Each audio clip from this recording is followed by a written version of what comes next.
রোমানিয়ার 2026 সালের কাজের ভিসার কোটা এবং নীতিমালায় বড় ধরনের পরিবর্তন আসতে যাচ্ছে। রোমানিয়া সরকার তাদের শ্রমবাজারে ভারসাম্য আনতে এবং অবৈধ অভিবাসন কমাতে বেশ কিছু নতুন আইন প্রণয়ন করছে, যা 1 জানুয়ারি 2026 থেকে কার্যকর হওয়ার কথা রয়েছে। নিচে 2026 সালের মূল আপডেটগুলো তুলে ধরা হলো। নতুন কোটা নির্ধারণ।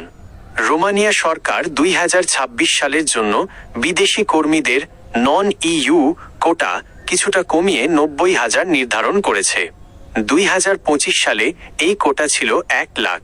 কেন কমানো হলো? রোমানিয়ান নাগরিকদের কর্মসংস্থানে অগ্রাধিকার দিতে এবং সরকারি খাতের পুনর্গঠন বিবেচনায় নিয়ে এই সিদ্ধান্ত নেওয়া হয়েছে। তবে সেদেশের ব্যবসায়ী সংগঠনগুলো এই কোটা বাড়ানোর দাবি জানিয়ে আসছিল। 2. নতুন শ্রম আইন ও কড়াকড়ি 2026।